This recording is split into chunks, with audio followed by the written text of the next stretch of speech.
The Skin I'm In by Sharon Flake, Chapter 3. We're in the girls' room, like always.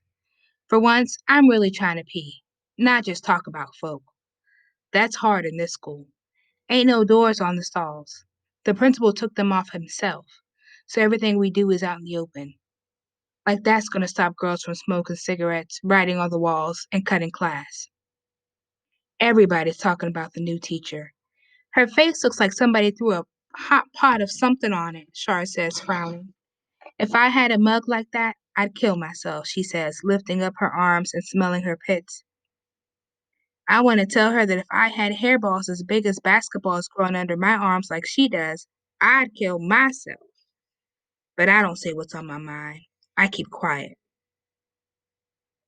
Just think, if that was your mother, Raina, one of the twins says, I wouldn't even claim her if she was my mom's, Shar says, taking out deodorant. Then she pulls up her shirt and reaches inside to roll that sticky blue stuff on. The four of us meet in the bathroom every morning. Me, Shar, and the twins, Raina and Rays. We talk, smoke, stuff like that. I hang in the bathroom to get out of Mama's homemade rags and into the clothes Charlize brings for me to try on. Today, it's a skin-tight navy blue jean dress with thick gold buttons. Shar says the dress will look perfect if I had some hips and boobs to go with it. Shar blows a fat ring of stinking gray smoke in my face. I laugh, like everybody else. You got to go along with Shar if you want to get along with her. You can't be all sensitive. That's what Shar says. When the first period bell rings, I throw my backpack over my shoulders and head for class. Shar and them are cutting class, hanging out around the corner probably. I ain't for looking at that woman's mug today, Shar says. It's enough to make you throw up. Shar takes out another cool cigarette and taps it on her hand like she's giving herself a needle. She puts it in her mouth and waits for Race to light it.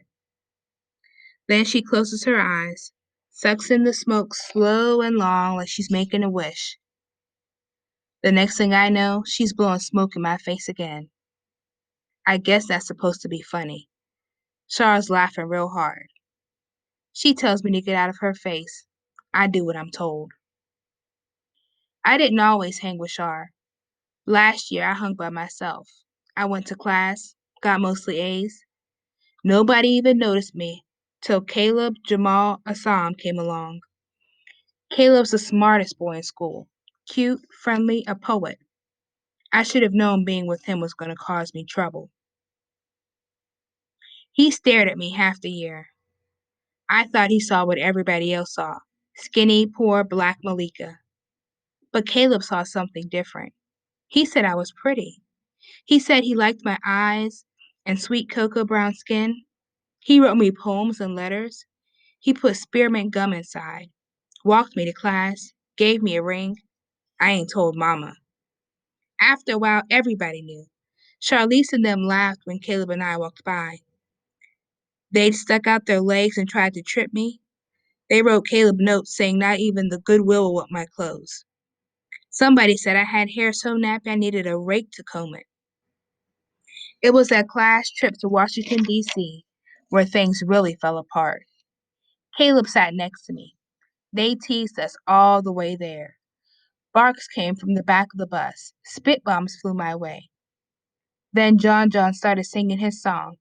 Malika, Malika, we sure want to keep her, but she's so black we just can't see her.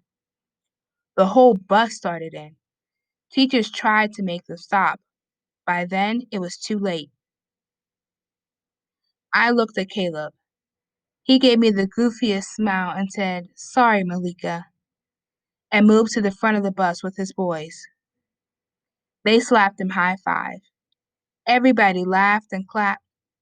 I sat there with a frozen smile on my face like that stupid Mona Lisa.